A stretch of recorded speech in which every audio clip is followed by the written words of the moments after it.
Hello everyone, welcome to the lecture 2 of general organic chemistry. और हम लोग cover up कर रहे हैं रेजोनेंस का टॉपिक। ये एक सीरीज़ है जो आपको हेल्प करेगी बिगनर्स से एडवांस लेवल की ऑर्गेनिक केमिस्ट्री के बेसिक सीखने में। सो लास्ट वीडियो में हम लोगों ने जो पढ़ा था दैट इज़ कि रेजोनेंस एक्चुअली होता क्या है। हमने बेसिक्स जाने थे केवल, जैसे कि ये बेंजीन है, बेंजीन रिंग है, ये इसका रेजोनेटिंग स्ट्रक्चर है और ये रेजोनेंस हाइब्रिड है। मैंने आपको सिर्फ यही बताया था, कोई भी डिटेल्स में हम लोग नहीं गए थे। मैं आपको लास्ट में बता रही थी कि किसी पर्टिकुलर कंपाउंड का अगर अटैक हो रहा है इस रिंग पे, तो क्योंकि ये रिंग ज़्यादा स्टेबल हो जाएगी रेजोनेंस की वजह से, तो अटैक करना टफ हो जाएगा। सिर्फ यही समझाया था। डिटेल्स में हम लोग आगे जाएंगे कि क्या है क्या नहीं है। अभी हमें कुछ टर्म्स सीखनी है इस पर्टिकुलर लेक्चर में। तो जो हम सबसे पहले सीखेंगे that is your alternate positions क्या होती है। ठीक है, तो मैं आपको बताती हूँ वो। सो ऑल्टरनेट पोजीशन एक्चुअली, जैसे कोई भी कंपाउंड है उसमें डबल बॉन्ड प्रेजेंस है, हमें ना रेजोनेंस के उस पर सीखना है ऑल्टरनेट पोजीशन के बारे में। तो जब आप रेजोनेंस की कंडीशंस पढ़ोगे तो आपको एक ये भी कंडीशन मिलेगी कि पाई बॉन्ड प्रेजेंट होना चाहिए एट ऑल्टरनेट पोजीशन। यानी कि ऑल्टरनेट का मतलब है एक छोड़ के एक, हिंदी में बोलें तो। जैसे एक कोई भी कंपाउंड है आपके पास, let me give you an example. So see, इस कंपाउंड में आप देख सकते हो, अगर हम यहाँ पर एक पाई बॉन्ड बना दें, ठीक है, एक पोजीशन छोड़ देंगे, बीच का एक बॉन्ड छोड़ेंगे, एक बॉन्ड को छोड़ के एक और पाई बॉन्ड बना देंगे, ठीक है, ओके। अब एक पोजीशन और छोड़ेंगे, उसके आगे कुछ है नहीं, ठीक है, तो दैट्स इट। सो ये क्या हुआ, ये हुआ डबल बॉन्ड। डबल बॉन्ड आया।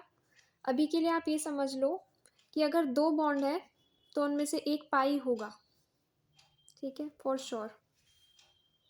और कौन सी पोजीशंस पे होगा? ऑल्टरनेट पोजीशंस पे होगा। ऑल्टरनेट पोजीशन मतलब एक पोजीशन छोड़ के एक, ठीक है।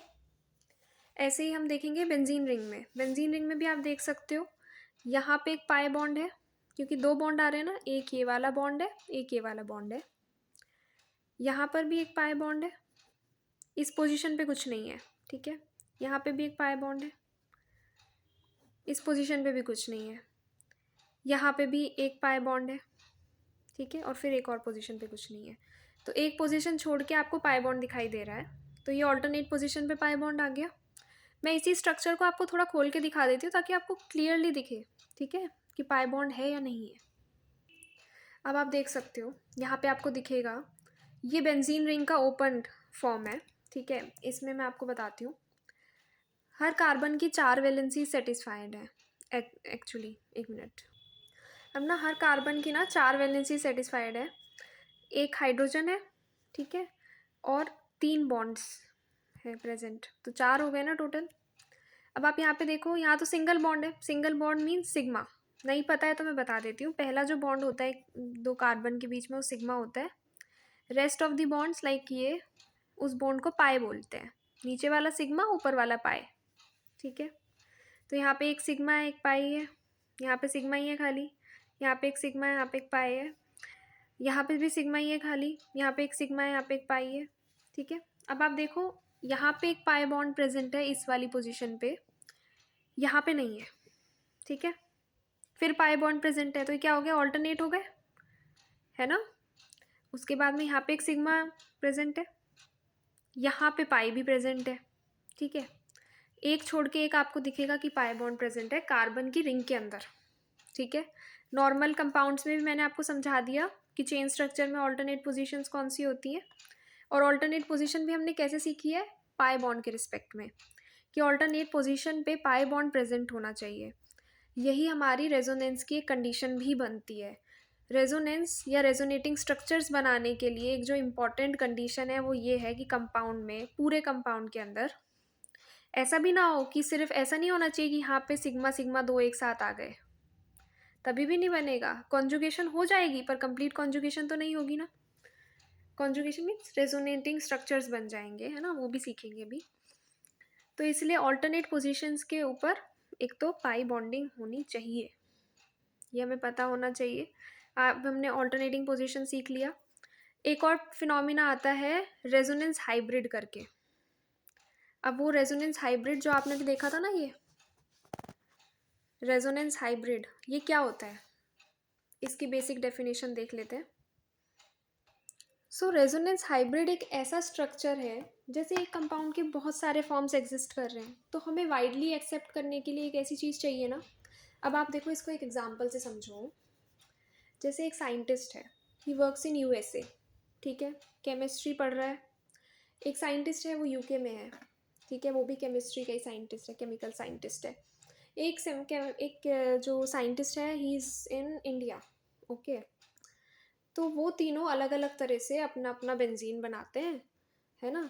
कोई कहता है कि बेंजीन इस तरह का होता है, कोई बोलता है ऐसा होता है, ओके।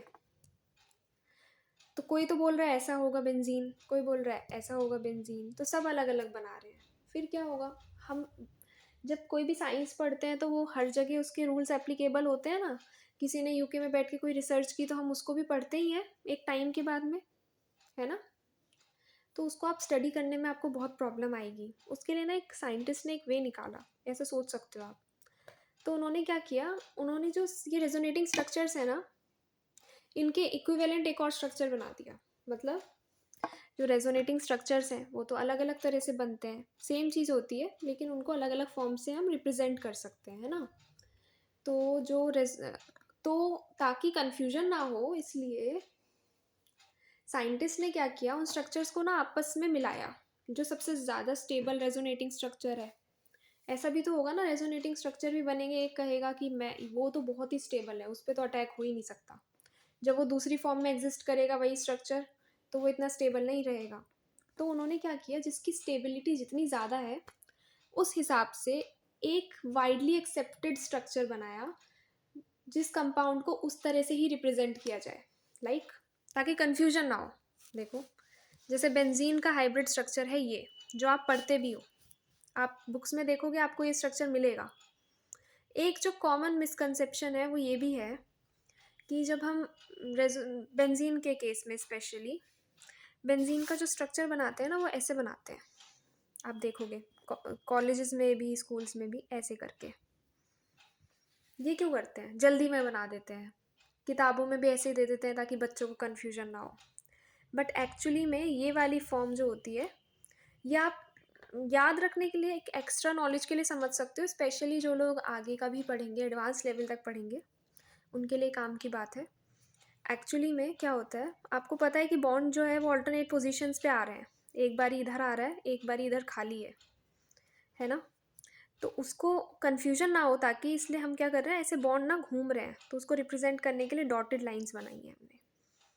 और ये वाली जो चीज़ होती है ना, इसमें भी जैसे यहाँ तो बिल्कुल छोटा सा गोला बना दिया जल्दी के चक्कर में, लेकिन एक्चुअली में जो इसका वाइडली एक्सेप्टेबल स्ट्रक्चर है, और आप बुक्स में भी देखोगे, जो अच्छी बड़ी हाई लेवल की जो बुक्स हैं, लाइक क्लेडन, फिनर, इन सब में देखोगे अगर, तो आपको ऐसा स्ट्रक्चर मिलेगा। मतलब वो क्लोज टू, अगर उसको पूरा सर्कल भी बनाया हुआ